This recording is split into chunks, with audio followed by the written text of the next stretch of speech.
little children. For my baby. Rub my seasoning. My name is Brad, and I'm a conservative Republican. Last summer, I happened to come across a video on the internet about the World Trade Center collapse on September 11th. As a kind of demolition hobbyist, I downloaded it and watched it. The title was Painful Deceptions by a guy called Eric Huffschmidt. The video made me angry. I was determined to prove the maker of this video wrong. I purchased DVDs about 9/11 from CBS and PBS Nova, including one made by the Naudet brothers. These were considered the official videos. And after watching them carefully and researching thousands of websites and archives on the internet, literally not sleeping for an entire week, I realized that the official story, not Eric Huffschmidt's Painful Deceptions, was unprovable, unsubstantiated, absolutely wrong. What you're about to see is information you should already know. Our news reporters, government, and media should have made all this material available to every one of us. Ask yourself why you've never seen it on TV. This is as close as we can get to the base of the World Trade Center. You can see the firemen assembled here, the police officers, everybody.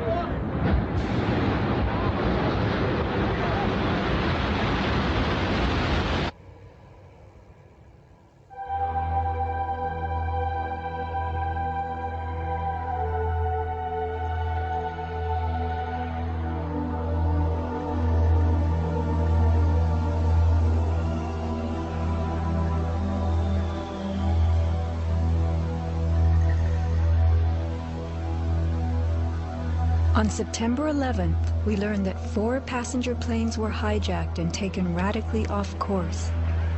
Within an hour, 2 of the planes had flown into the enormous steel towers of the World Trade Center, creating fires and eventually toppling them.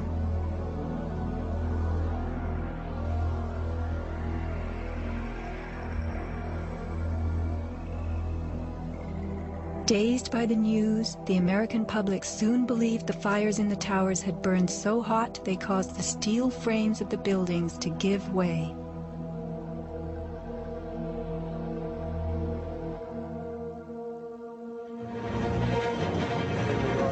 A myth developed, fed by official sources through the media to a bewildered audience.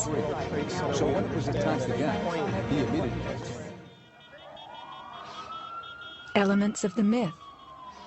The impact of the airplanes, gallons of burning jet fuel, steel melting, the buildings failing and suddenly imploding. In a mere 10 seconds, 110 stories hurtled earthward, pulverizing into dust. We ran to the building and went into the... Right from the start, on the street itself, the official story was born. Come out of nowhere and just scream right into the side of the Twin Tower, exploding through the other side. And then I witnessed both towers collapse, one first and then the second, mostly due to structural failure because the fire was just too intense.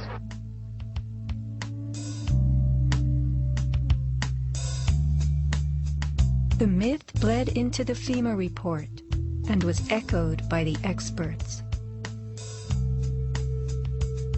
It was the combination of the impact load doing great damage to the building, followed by the fire, that caused collapse.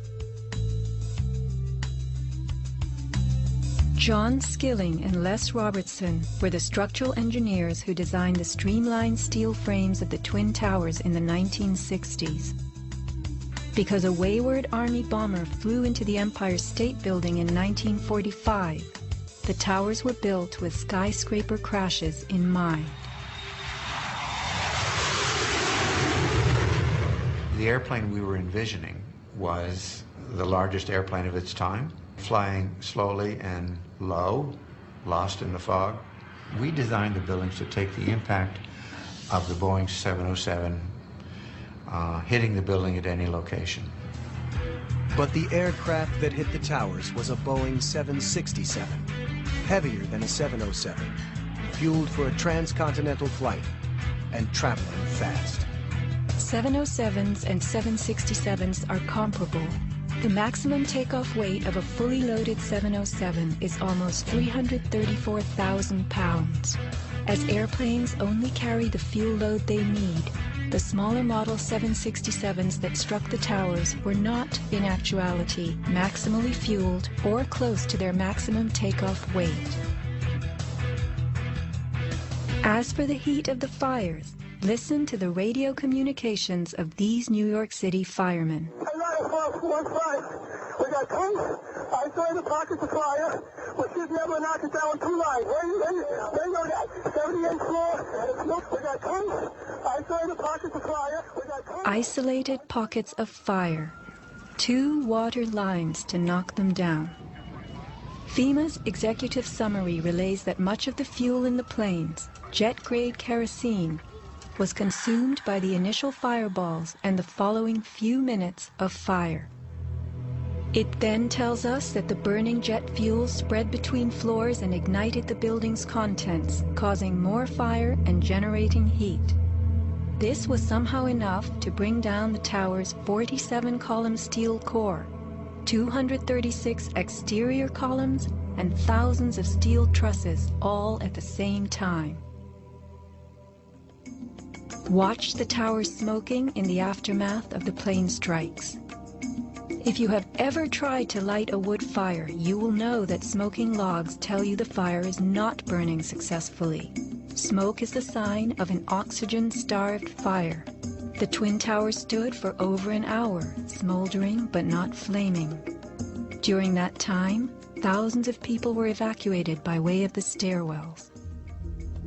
Others, trapped by debris, stood in the smoke-filled windows and signaled for help. In fact, the towers did what they were built to do. The building was designed to have a fully loaded 707 crash into it. That was the largest plane at the time.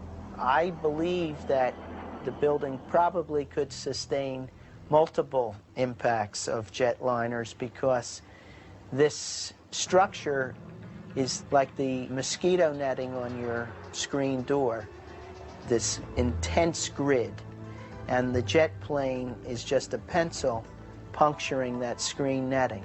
It really does nothing to the screen netting.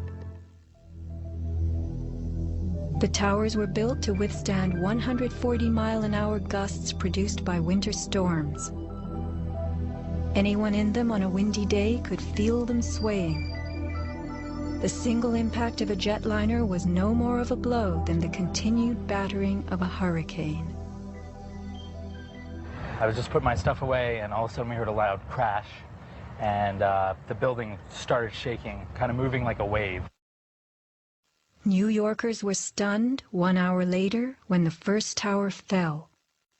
To the best of my knowledge, the considerations of the fuel in the airplane in terms of an explosion or a great fire was not considered. Now, we were not responsible for that aspect of the design. Imagine building expressly for airplane impact, but never thinking of the fuel.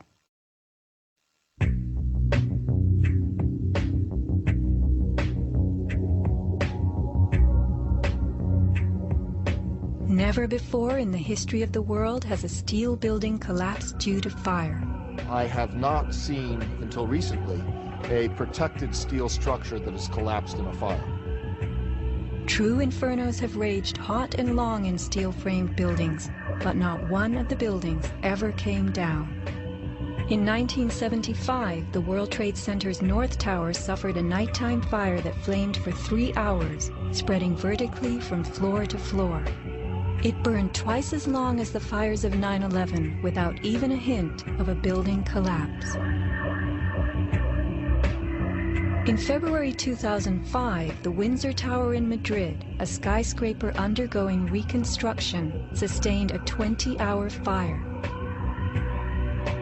This is what was left, a standing building strong enough to support a crane. Compare a 20-hour inferno to 90 minutes of smoke.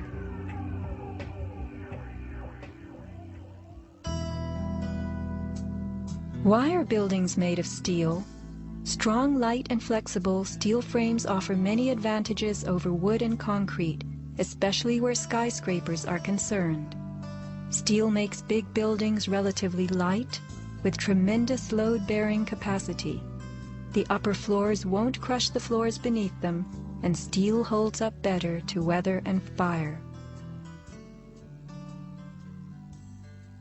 Most skyscrapers are built on steel or concrete frames, which is a grid of columns and beams that goes all the way through the building. The World Trade Center was different. It was what engineers call a tube structure. It was a very, very strong mesh of steel that surrounded the exterior. Inside there was the core, a rectangle of 47 columns made of 4-inch thick steel at the base, thinning with increasing height. The cores combined might with ingenuity, anchoring the towers and allowing them to flex. Look at the size of this steel. Solid, prefabricated floor assemblies, welded metal floor pans placed on top of trusses both welded and bolted to the vertical frames.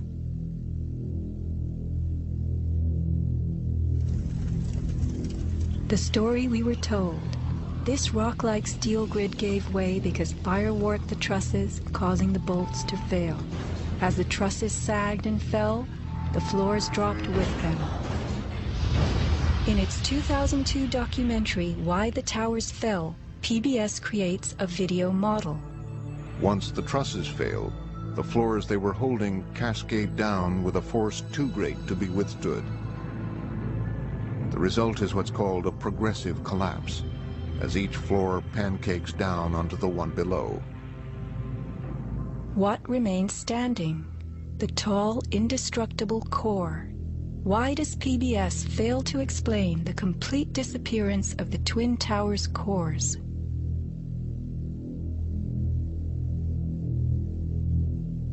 The official story's central thesis is based on heat, temperatures high enough to weaken steel. But people in the towers did not report such heat. Think about it. Neither steel, concrete, nor glass can burn. So what in those buildings could have burned to make such heat? How do these firefighters describe the collapse of the North Tower? We started running. Floor by floor, it started popping out. It was if they had detonated. Yeah, as if they were detonated. planned to Yeah. take down a building. Boom, boom, boom, boom, boom, boom, boom, boom. All the way down. I was watching it and running. And others give similar descriptions. At 10:30, I tried to leave the building, but as soon as I got outside, I heard a second explosion and another rumble and more smoke and more dust. And then a fire marshal came in and said we had to leave because if there was a third explosion, this building might not last. Like, it sounded like gunfire, you know, bang, bang, bang, bang, bang, and then all of a sudden, 3 big explosions. Started walking down the stairs, we made it to the 8th floor. Big explosion. Blew us back into the 8th floor. Do you know if it was an explosion or if it was a building collapse? To me, it sounded like an explosion, but it was a huge explosion. Chief Albert Turry told me that he was here after the events that took place this morning. He tried to get his men out as quickly as he could, but he said that there was another explosion which took place, and then an hour after there was another explosion in one of the towers here. So according to his theory, he thinks that there were actually